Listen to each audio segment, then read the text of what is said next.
So this is our Charms Professor, Abraham Ronan of Slytherin House. There's also going to be a Professor Black. Phineas, my boy, is that you? A Professor Weasley. Wait, what? This is apparently our Defense Against the Dark Arts Professor Hecate?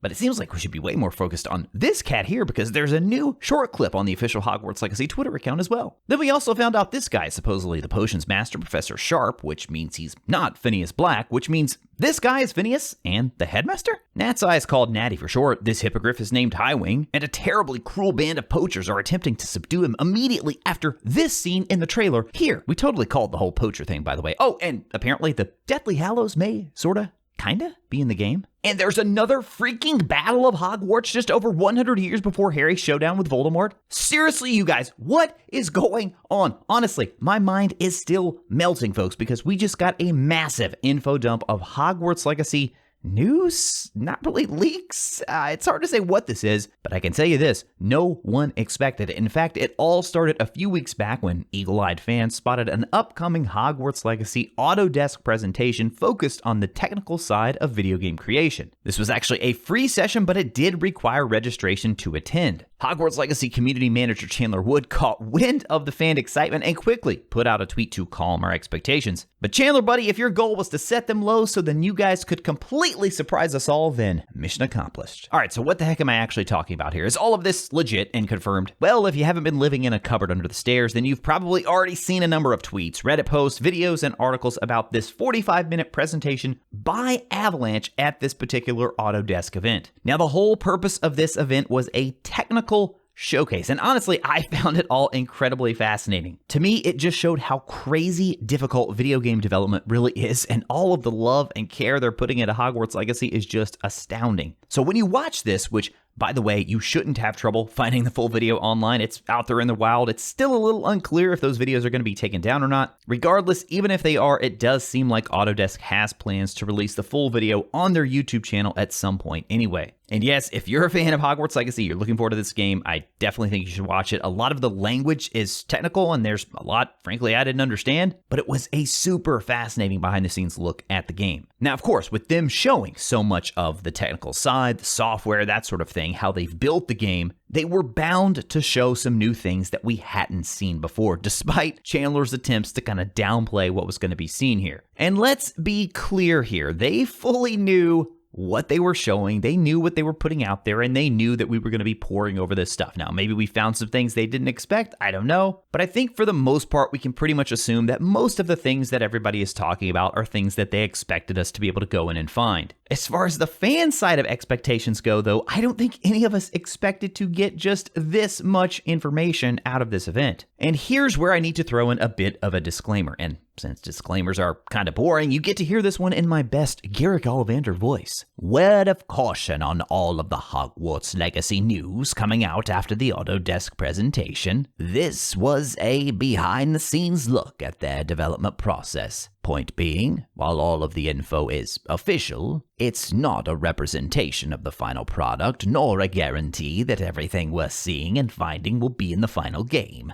It's not quite take it with a grain of salt level, but I wouldn't lock anything in as 100% confirmed other than the Charms Professor, which Chandler tweeted about to confirm. So guys, yes, all of this is super exciting, and a lot of this is very likely going to be in the game. We are very likely making a lot of correct assumptions here, but just remember, we don't know when all of this footage was created. Now, some of it does, like this one right here from back in 2021. Some of the other stuff, we don't know. Things like character names, they could easily change, story details, they could get moved around. You may have a character that ends up in one place instead of another. And for things that look different in this glimpse of the game, whether for better or worse, it could be chalked up to a rendering setting, which according to former Hogwarts Legacy dev Troy Levitt can, quote, make all kinds of variations in the output, close quote. So I think it's super important for us to remember that for a lot of us fans who admittedly don't know that much about the technical ins and outs of video game development, there are things we may think we see here that aren't really what they seem. I mean, don't get me wrong, I've been going through all those file names just like you guys, trying to figure out which professor is where, what types of clothes we're going to be wearing, all those sorts of things. And you know what? While we're on that note, let's take, for example, the Deathly Hallows bit that I mentioned earlier. So there's this one particular section right here where they're talking about building characters. So keep in mind, this isn't isn't the character creator that we will see in game. We're going to talk more about that in a moment. This is on the dev side, the tools that they have to create characters in the game. And when they click on this category right here for robe, well, this is the list that pops up. First one on the list, Ghost Sir Patrick Delaney Podmore. Don't look it up. Tell me in the comments if you can remember who he is.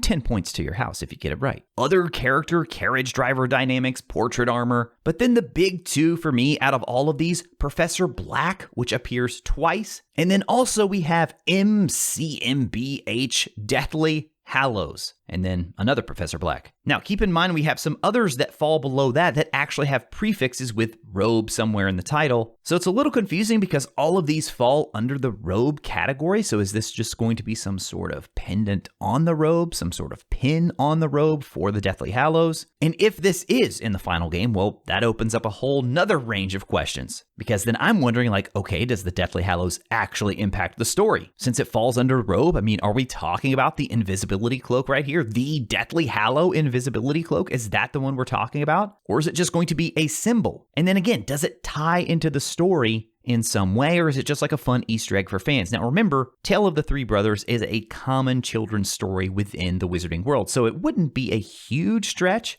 if the symbol just happens to be one of the customizable options that we can have on our attire. But like so many Hogwarts Legacy fans are doing right now, I'm wanting to dig even deeper and think that maybe, just maybe, the Deathly Hallows are going to play a role in the story. Now, as soon as I saw Professor Black, I thought, yes, this is confirmation. The Potions Master right here is Professor Black. But not so fast, because there's another section where we see some different text that talks about Professor Sharp being the Potions Master, but more on that in a second. In terms of the truly confirmed bits of news, Chandler did post on Twitter confirming that this professor is named Abraham Ronan. He teaches charms, and he's a Slytherin, which many of us guessed at when we first saw those snakes here in the gameplay trailer. Is he the head of Slytherin House? Well, that one we'll just have to wait and see. Now, on the player side of the character creator, we got a nice glimpse at just how robust the character creator is going to be. I know there's been a lot of questions about that. And credit here to Reddit user Andrew Games 1, who went by, and you had to go really slow. I mean, almost frame by frame to be able to get all of these tabs right here. But we were able to determine these main tabs, at least 5 of the 6. We have presets, face wear, hairstyles, complexion, eyebrows, and then the final tab that is a bit of a mystery tab at this point. It appears to me like it's a Hogwarts crest. And Chandler would actually have something to say about this one too. He went on to let fans know that they're planning to go into more detail later, including showing that mysterious final tab. My guess is that is where we choose our house. Maybe they've decided to implement some sort of questionnaire and then also give you the option to choose if you get something you don't want. This has actually been in the FAQ on the official Hogwarts Legacy page for quite some time. We get so many people all the time who ask, how are we going to do sorting? And it really seems like it's just going to be a fairly straightforward, you get to choose your house. That is what they've said in the FAQ on their website. Now, back to the topic of professors. As I mentioned, the only thing truly confirmed is this is Professor Ronan. But we did see a number of text references to other professors, namely Professor Black, like we talked about. Also a reference to the Professor Hecate is how I've heard some people saying. I'm not sure the exact pronunciation on that, but that one is likely the Defense Against the Dark Arts professor that we probably see in this scene right here. And Professor Sharp, who is likely the Potions Master. I hate to say likely because I was really kind of all in on this being Phineas Black right here. Those 3 that I just talked about were all text references that were found within the video. But if this professor is actually Professor Sharp, then I think this is pointing a lot of people to say, okay, then this guy right here is Professor Black, which would almost seemingly confirm that he is going to be the headmaster. Now, we also have the witch on the right here, and I think some people had thought maybe this is Eupraxia Mole, who could have been the headmistress during this time. So they had a little bit of wiggle room to play with here in terms of the timeline because we didn't know the exact headmaster at Hogwarts during this time. So I think Mole and Black have been kind of the 2 leading candidates here. Black would be super fun as a headmaster just because of how much he hated Hogwarts students. I mean, he was known as one of the worst headmasters, at least that's what Sirius described him as. But after this presentation, it also seems we know a little bit more about this witch as well. And it seems that her name is actually Professor Weasley. That's right, guys. During one of the motion capture discussions, we got this shot where you see the female motion capture artist with the name Weasley above. And then the character she's doing the motion capture for over on the right, and I'm pretty sure that this character here is the very same professor we see in the sorting ceremony, as well as the room of requirement section. I mean, just look at the scarf. This is like such a close comparison. The hair is very similar. So again, I think we can't really say this is confirmed, but I think this one is really, really close. And then some people may be saying, hey, wait, I thought there were many generations of only male Weasleys leading up to Ginny. Well, that's partially true, but J.K. Rowling never really put firm dates on that. She basically just said something like Ginny was the first female Weasley for several generations, so several, pretty nebulous way, 2 to 3. Now, if you start actually doing the math with Ginny and then Arthur and then his father Septimus, after that, we really don't know a whole lot, so you have to kind of start playing with numbers at that point. It could work. Again, depends on what J.K. Rowling meant exactly by several generations. And I think it definitely could work. I don't even think it's that complicated. No, I just think this particular Weasley likely married into the family and then took on Weasley as her last name. And at that point, we really start to get even more into the story of Hogwarts Legacy. And one of the biggest story moments that came out of this Autodesk presentation is regarding the scene from the trailer with Nat's Eye and our main character. Now, this is the brand new scene that a lot of people have been talking about. I'm not going to show it here. Some people have showed it. I think it's still kind of unclear if we're allowed to post it or not, so I'm not going to show that exact scene. But basically, we have Nat's Eye and the main character approaching the steps here, just like we've seen in the gameplay trailer. But then what we don't see in the gameplay trailer is what happens next. And a group of poachers are actually standing outside this door, firing spells at a hippogriff named Highwing. Nat's Eye actually asks our character, do you know this hippogriff? And we give her kind of a weird look. We don't really answer, so I assume that we've met the hippogriff at some point leading up to this. But they are clearly casting spells to try and restrain this hippogriff, and not in a caring way. They are certainly not treating it as Newt Scamander would. And then they actually end up going through the door, and then Nat's Eye tells the main character that the plan has changed. She says, I get the evidence and you free that hippogriff. Agreed. So I love, we're going to have so much speculation off that, right? I mean, what is the evidence that Nat's Eye is going after? What are they trying to prove here? Oh, remember, she is seeking justice. We learned that in the gameplay trailer. There's just so much here that we can continue to unpack.